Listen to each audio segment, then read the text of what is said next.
Let's do it. All right, welcome. Our sixth presentation today. It's November the 2nd, 2021, and you are joining us, or you've been with us all day, virtually as we celebrate connections, salmon, watersheds, Indigenous peoples, and science in general. We're going to wrap with a guest from Bernice McNaughton High School, who is going to take us on a storytelling venture. Welcome, Derek Gallant. Excellent. Hey, everybody. I'm excited to be here. And I'm going to attempt to loop all of those varied themes together. So we'll see how I can do here.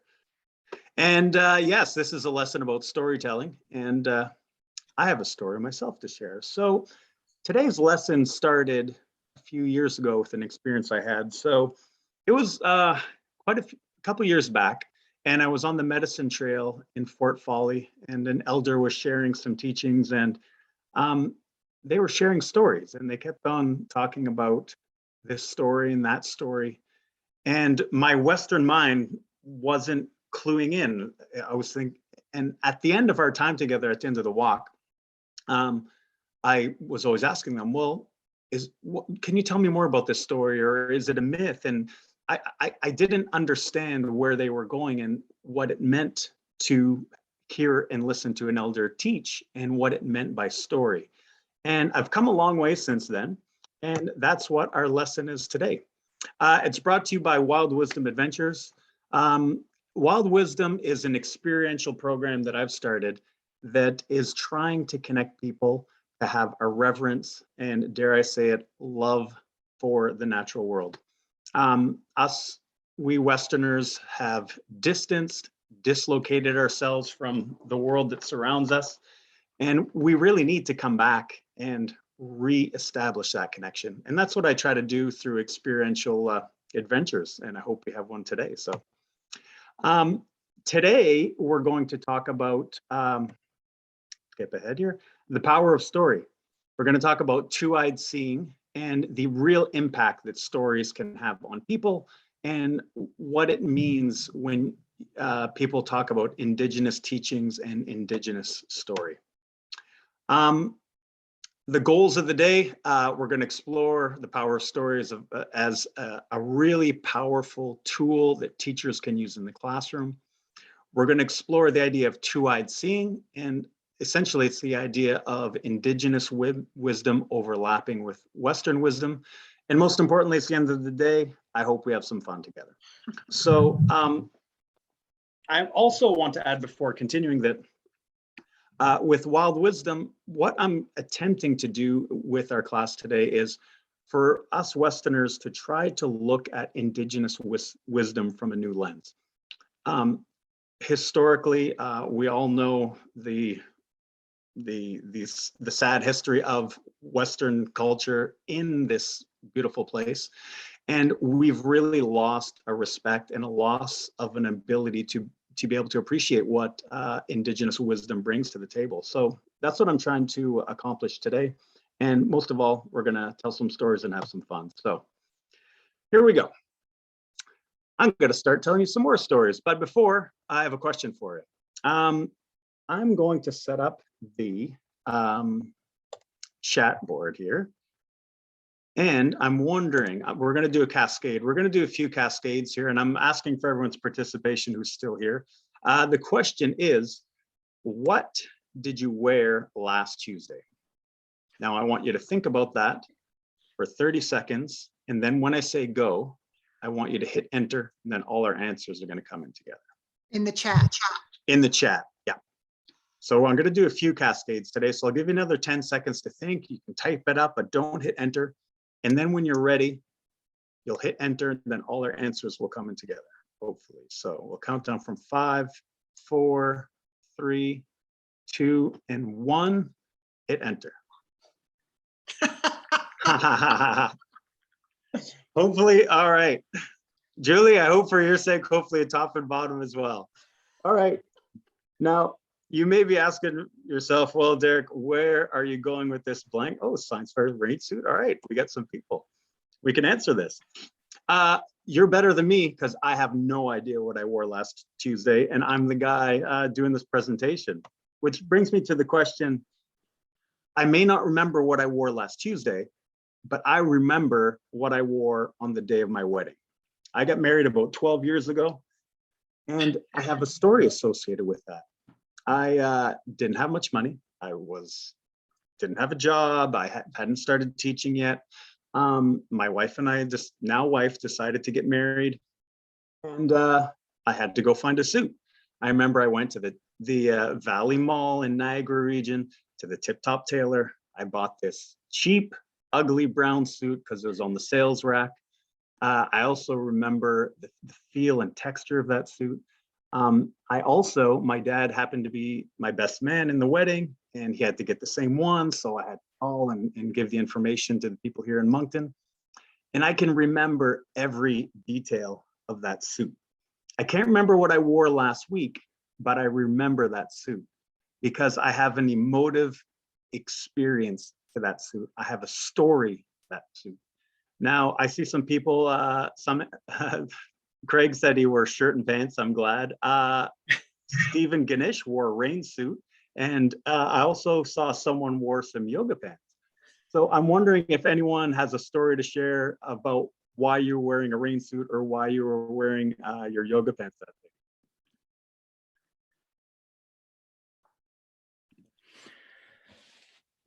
Yeah, Derek, Steve here. I was wearing my rain suit because I was out in the middle of the river trying to take some of those baths out of the river. So Okay. splashing me and getting me wet like crazy. So I had to have my rain suit on.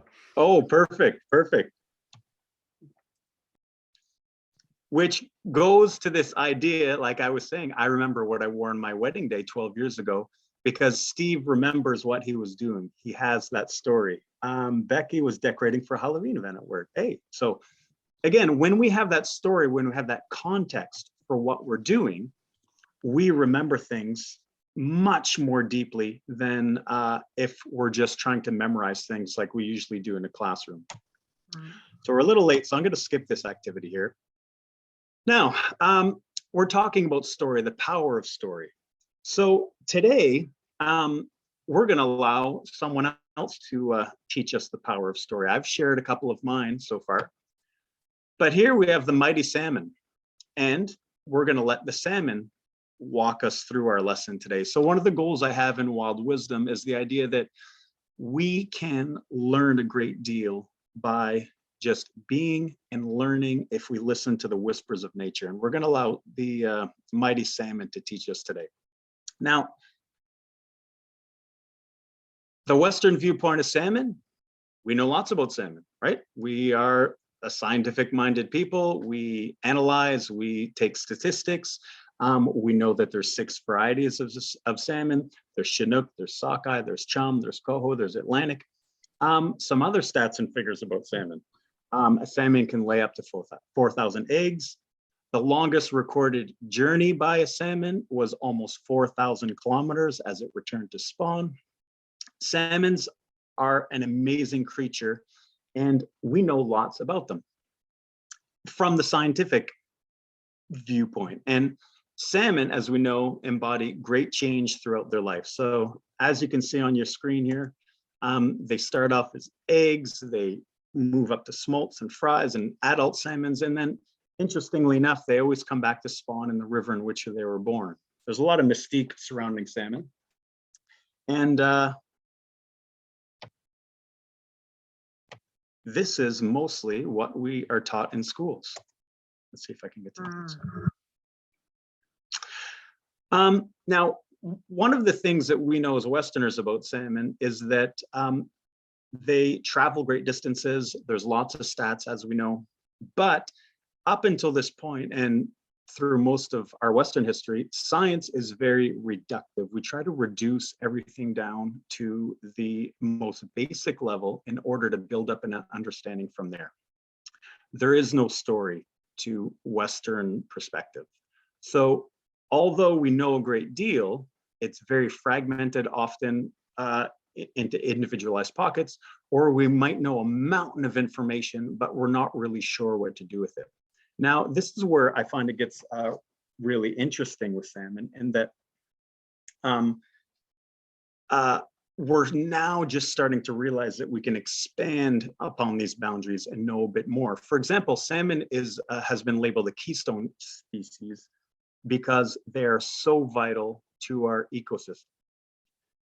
What do I mean by that? Well, salmon not only travel a great deal, but there's research from the University of Victoria for the Salmon Forest Project that is analyzed and showing that the salmon have not only a big role to play within rivers and streams and oceans, but also in terms of providing nutrients to the forests themselves. So all of these interconnections that exist in the natural world that are bringing the salmon back to the forest are actually supplying nutrients to the trees. And it's a really fascinating idea if you look at it. So where is it? Yes. If we skip to the next one here, getting back to the results, one of the studies from the results showed that the certain type of nitrogen that exists in salmon can be measured within the tree rings. And what we know about our limited view scope of salmon is starting to get larger and larger, and we're starting to understand that salmon play a vital role to the health and well-being of our natural world. Which brings us back to the salmon. The salmon, yes, is homage to the mighty Lestigush that we're our hosts are well aware of today.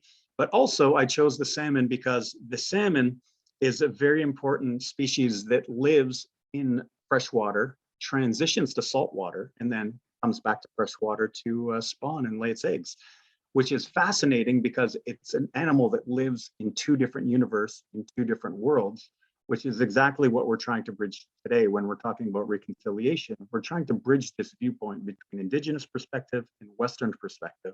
And I think the salmon is the perfect teacher. So one of my favorite quotes from Robin Wall-Kimmerer from Braiding Sweetgrass really exemplifies the idea of what I'm trying to do. The world is magical. We've reduced it to facts and figures and stats and data, but Indigenous people for generations have known that the world is magical, and they know that there's a sense of connection and something to be drawn from it. Robin Wall-Kimmerer says, the very facts of the world are a poem, right? Light is turned to sugar. Salamanders find their way to ancestral ponds, following magnetic lines radiating from the earth. The saliva of grazing buffalo causes grass to grow taller. Tobacco seeds germinate when they smell smoke. Microbes in industrial waste can destroy mercury. Aren't these stories we should all know? Now, in schools, we tend to reduce things into things that we can measure so it can give kids a score on a test. But if you, with the right set of eyes, if you look at the world, there's magic happening all around. And you can easily jump into it with a scientific perspective with the right approach, which is what we're doing today. So I could ramble on all day about this, which I'm sure would not be as exciting as doing something fun, which is I'm going to try to do. So based on the old adage of show someone to fish, or catch a fish for someone and you'll feed them for a day, but show them how to fish and they'll feed themselves for a lifetime. That's what we're doing. So it's story time. We're going to learn from the salmon. Now, I'm not sure how many classrooms are here. It looks like there's a lot of adults and maybe not so many students. Today's lesson was originally designed for some classroom activities, but I think we can all put our childhood cap back on and maybe have a little bit of fun and see where it goes. So let's talk about how story can really impact learning and help us learn. Here we go. We're going to do a format called RAFT.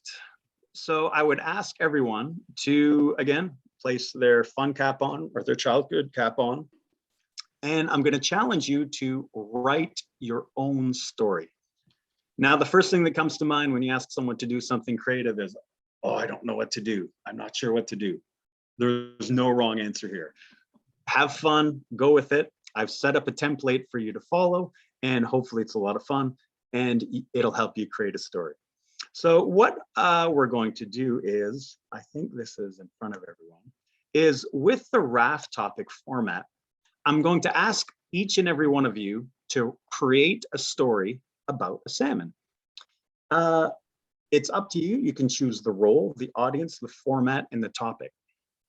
There is a universe of data and statistics and facts about the salmon on Google. Our challenge in the world is not a shortage of information. It's a shortage of how to use it effectively and put it into context. So that's what we're going to try to do today. So what I'd ask each of you to do is to choose one of the topics, one of the examples from each topic. So for role, you could choose the tree. You could be talking for the audience to the humans of the future. You want it to be a coming of age story, why not? And we'll talk about human allies. So if I chose a tree, humans of the future, it's a coming of age story and human allies. Knowing what we know about how the salmon are critical to the growth of trees, maybe I could write a story about a young sapling that is starting to come into its own in an endangered forest area. And it's a coming of age story about the trials and tribulations of this tree as perhaps it's lacking in nutrients because the salmon are coming in less numbers as they used, just for an example. But that's me. It's up to you to choose whoever you would like, whatever roles you'd like to pick. From there, your mission, should you choose to accept it, is to create an engaging and captivating story to tell in only 1 minute. So I'm going to ask some members of the audience after a set amount of time to share your story online. Hopefully we can all share our stories and have some fun.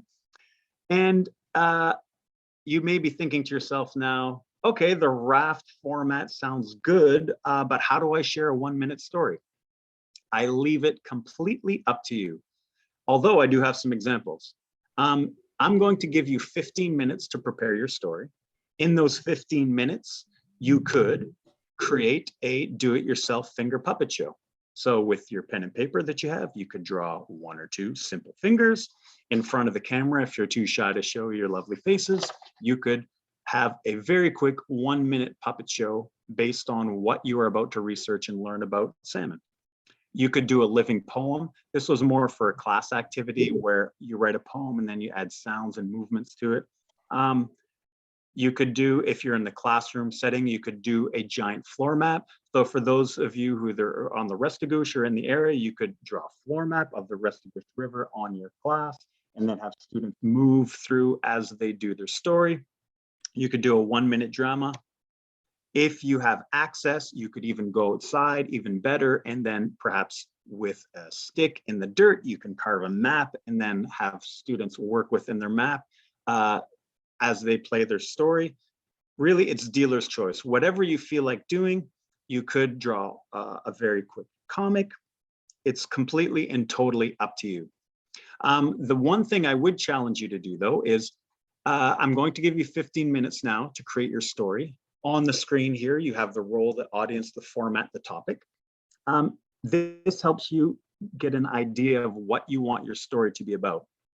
The suggestions I gave you previously is tuning into your individual skills and talents. Perhaps you like to draw, perhaps you like the power of words and you want to do a poem, whatever it is, feel free to do whatever you want. But I would ask that while you're creating your story, could you please research and use the scientific names of the participants? So instead of just saying a tree, what's a tree that's native to your area? Perhaps you're going to talk about the spruce or the white pine or what be it. Or if it's a bear, is it a black bear? What type of bear? Is it a cub? Find those facts and figures to add to your story. Also in your story, if you're going to talk about pollution or deforestation or something, or perhaps you're going to talk about the restocking of rivers, whatever it happens to be, can you find some facts and figures that are authentic and happening in the world now, again, to add to your story? And then more importantly, also, are there any actual events happening in your area or in the world that you think might be relevant? For example, there's the United Nations Climate Change Summit happening today, COP26. So if I was a tree to humans of the future and it was a coming of age story, and or maybe I'm making a plea to humans, perhaps you could have a story of the adult salmon who's presenting to the climate change panel at the UN. You're limited only by your imagination, but that doesn't mean that we can't have a lot of data and facts and figures in our stories. So this is your challenge. I'm going to stop talking, but I will take some questions if anyone has any before we begin, because I'm going to give you 15 minutes to prep your stories right now. And I'm wondering if anyone has any questions about this.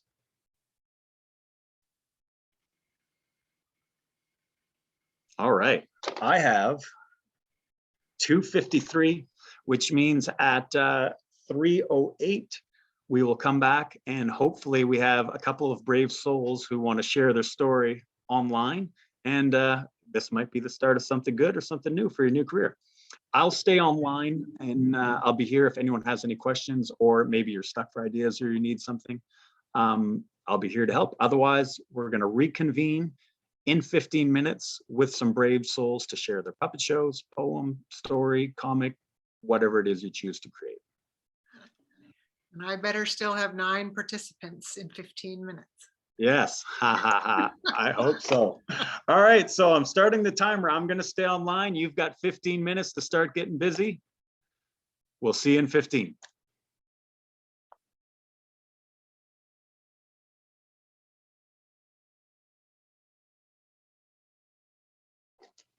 Pam, I hope you're working on your story too.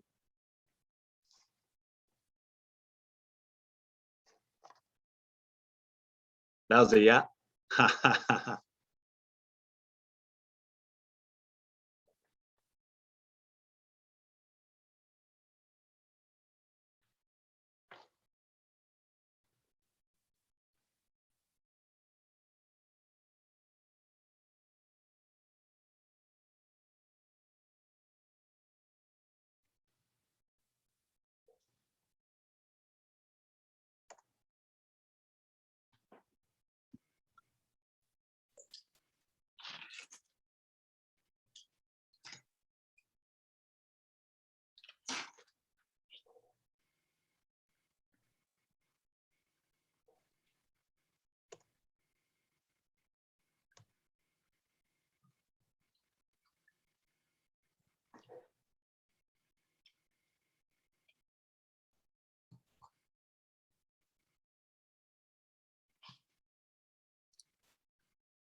All right, the clock's on. I'll be back in 2 quick minutes.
I forgot to set my trusty timer here. So we Oh, have so 11 long. minutes left. There we go. It looks a little ominous if it's so big. I'm going to try to make it a little smaller. There we go.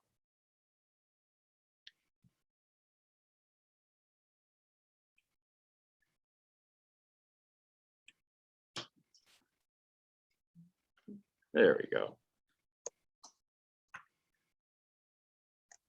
It'd be so fun to do with a class in person, wouldn't it? Yeah. I was trying to make something that was applicable to all levels and all students. So young and old, I'm hoping us older students here, maybe as our audience today, are still willing to have a bit of fun. So.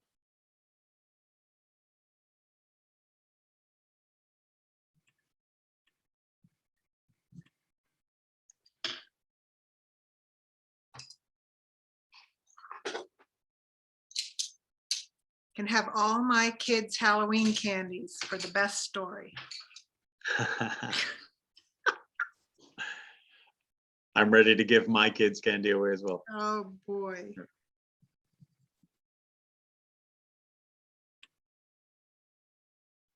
There's a story.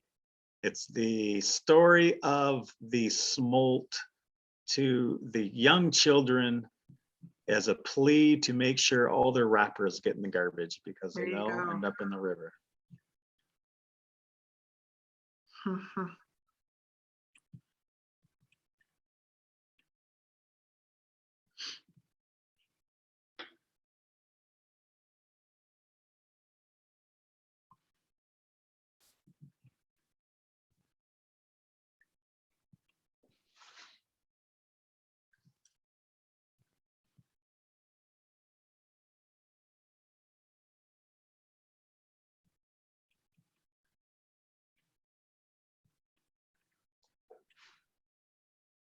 Feels though I need some Jeopardy music in here. Do, do, do, do.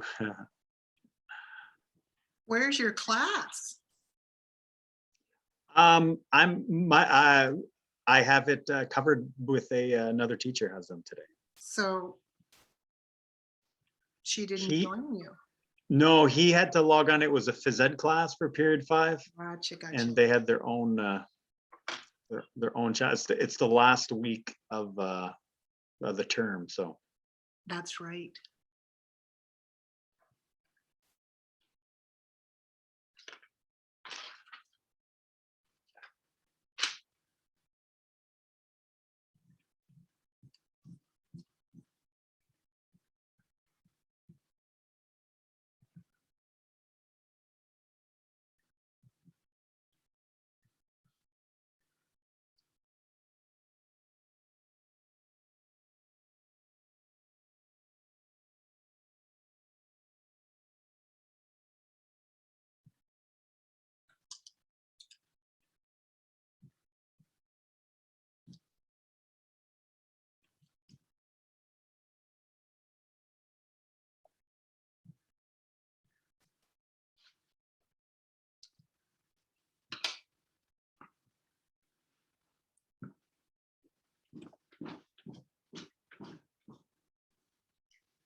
Seven minutes.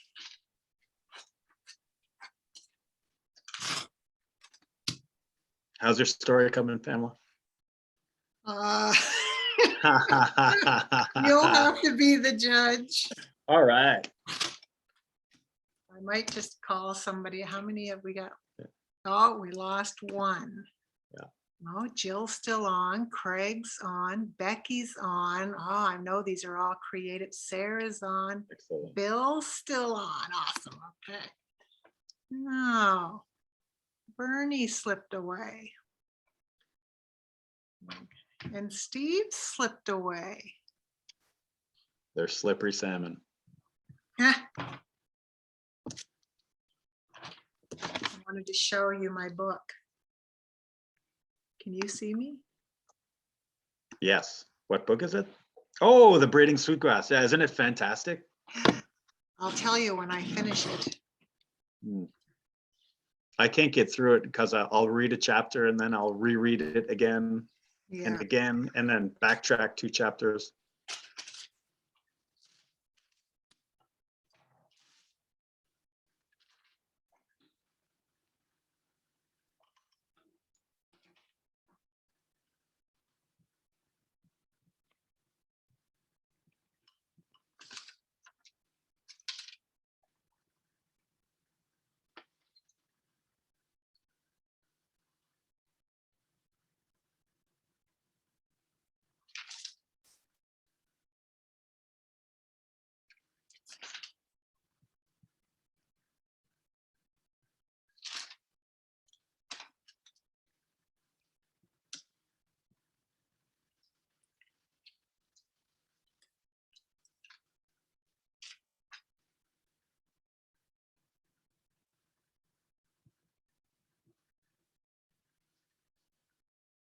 Five minutes left.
All right.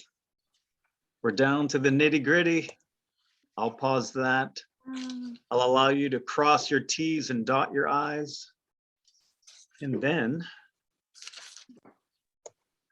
see if we have any brave souls who would like to share their story with us, which takes me to my next slide of it's story time. Let us learn from the story of.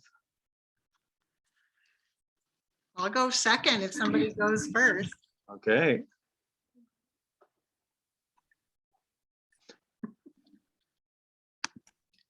I can go. All right. Thanks, Craig. I'll be the Craig, where are you coming from? Shediac, New Brunswick. Oh, right on. Oh, we're not too far at all. Yeah. So I'm not sure if you can see my little artiste drawing here. Yeah.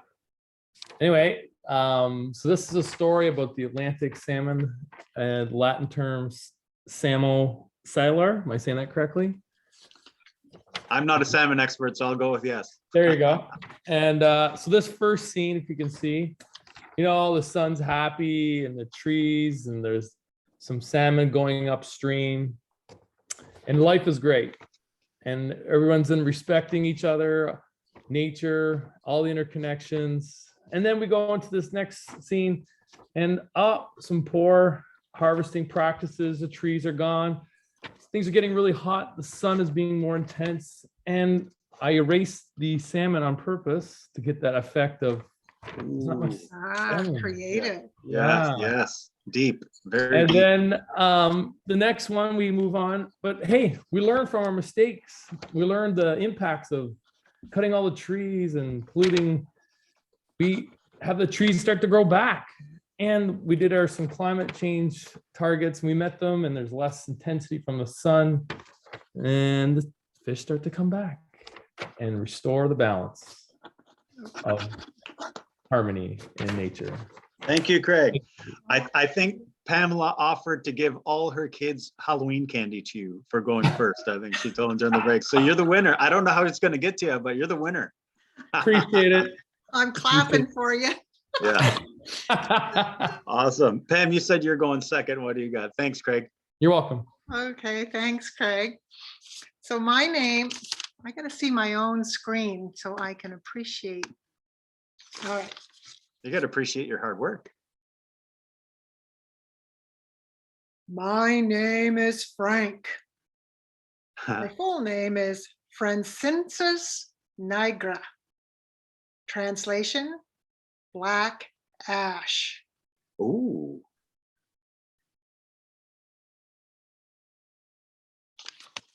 Love it. You're tying in the previous lesson. I have a story to tell you youngins, you little smolts. You are the future, so listen carefully. Back in 2002, you weren't anything but a thought. There was a tragedy here in my land. Oh. Canada is where I reside. The tragedy started in 2002, but far away from here. But it spread to my cousins out there in New Brunswick. Aggie was the tragedy. Aggie loves Asia, but unfortunately, he's not welcome here. And he arrived with no predators, no competition, and he thrived. And it is your job, children, to put a stop and an end. My plea is that you recognize how Aggie is coming your way, and that you will take care of your future generations by helping to preserve those cultures that rely on me, the black ash and the white ash, because without me, a culture is lost. Basket making, baseball bat making, and axe making. I wish you well. Thank you, Pamela. Thank you. Thank you. Oh, Excellent. I don't want to cut off anyone's creative endeavors. So if there's anyone else that'd like to present, now's your chance. come on, Becky. Right. Do you know Becky? I heard you say Becky was a creative type. Bill is too. So Yeah. is Sarah. Oh, Bill, are you coming on? Oh, I thought he was. No. Anyway, we'll continue from there. So it's the power of story. This is the story of the salmon. We tend as teachers to think that we have to know everything and have all the answers, but by being outside, by experiencing the magic that does exist out there, kids, people will make their own experience. Stories allow us to live our learning. It's a really important tool, and it's one that we don't embrace enough in our modern school system. It deeply embeds what we learn through our emotional experience. So it allows you to experience the learning. So instead of a list of facts and figures, you can ingest it, you can contextualize it, you can understand the interplay and relationships between them. It develops place-based learning. So it helps in the idea that learning is a process and not a product. We are a product-driven society, and it's overflowed into our schools. We want tests, we want scores. Learning is a process, interacting with what's there, which with an outdoor experiential activity, learning from place, there's so many benefits. I could go on and on and on, but I'll try to stay brief. If anyone's interested, you can come see me. I love talking about this stuff. But again, the emphasis is on the process of becoming reliant as successful learners. And you learn about the local landscape, right? We learn all those sociocultural, geophysical, and ecologic phenomena of our landscape. Place-based learning, place is a teacher. We think the learning is what's important. It's the place that's important. And we need to learn from that place. Which brings us to what is two-eyed seeing? It brings me back to that first story that I said about being on the medicine trail at Fort Folly. When I was on the medicine trail a few years back, I had the Western knowledge view. When I heard story, what was keyed in me was my concept of story is a method through which to sell popcorn for Marvel, to sell their Marvel movies and Iron Man and stuff. That's what a story is. To me, it didn't make sense. But now, it's been a few years since then, and I've learned to appreciate the depth of knowledge of Indigenous wisdom. We see this. Indigenous communities see the whole picture through story. Indigenous stories are a precious seeing instrument or lens with which to view our sacred relationships, says David Suzuki in The Wisdom of Elders. And it's true. It's another layer of knowledge we can lay on top of things. There's our salmon, there's two-eyed seeing. What does that mean for us? Aboriginal traditional knowledge is a broad description of an integrated package of knowledge that includes local knowledge of species, environmental practices, and management systems. Indigenous people have been here for generations and generations. I mean, we're really hung up on peer-reviewed and data and analysis. Peer-reviewed is simply people sharing information and making sure it holds up. That's been happening for generations here in Indigenous cultures. And I like how it ends with, it's an adaptation to the natural environment. It's the Mi'kmaq science of survival intertwined with spirituality and a culture unique to their people. So when's a story something more? When I'm with an elder now and they start sharing a story, I know a story is not just a story. My first impression was, oh, it's a story. Well, you know, it's interesting. Yeah, it's for entertainment purposes. But it's a very deep, very efficacious transmission of knowledge. Knowledge keepers, based on the oral tradition of Indigenous people, had to know everything there was to know. We think that we are intelligent because we have an iPhone with all the facts and figures in it nowadays, and we have no idea what to do with that information. Through story, you can contextualize, you can share, you cement the learning. And hopefully it's something that we can start to gain a new perspective the next time you're sitting with an elder and they want to share a story with you. I've come a long way in respecting stories. I still have a long ways to go, but I'm hoping that today's presentation can open our eyes to the depth and the richness of knowledge that is available to us through story. And it's not something that can easily be dismissed. It's powerful, and it's something that we really should be tuning and using more in our culture. And with the idea of two-eyed seeing, the activity today, we did a quick 15-minute storytelling activity. You could easily do this over a week with your class, where the kids research, find their facts and figures and data, they overlap it. And I guarantee you, just like I told you the story of my suit, that is learning that will stick. Most kids forget half of the stuff they learned 10 minutes after they wrote the quiz. And I guarantee you, from the students I see every day, they've forgotten 95% of the material a week after they've written a quiz. But allow them to live the experience, and it's something they'll keep forever. How can story help learning? 3 takeaways, interesting points. We're getting a little close to our finishing point here. So I was going to ask for some takeaways or interesting points that you may have, or something to think about further. I'll let you guys sit with that as I say thank you. Again, my name's Derek Gallant. I do lead Wild Wisdom Adventures. I'm based out of Memramcook. I'm partnered with the Canadian Wildlife Federation at the moment. I'm offering sessions with teenagers, but in the future, I'm expanding into adults. And I love talking about this stuff. And if anyone wants to collaborate, learn more, learn how to make outdoor learning spaces in their school environment, I'm creating my own at McNaughton at the moment.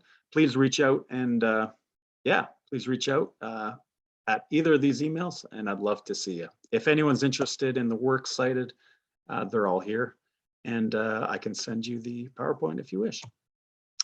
So with that, I bid you adieu. I hope you did enjoy the activity and have a bit of fun, and I hope you had some takeaways and something useful and inspiring to take with you in your day.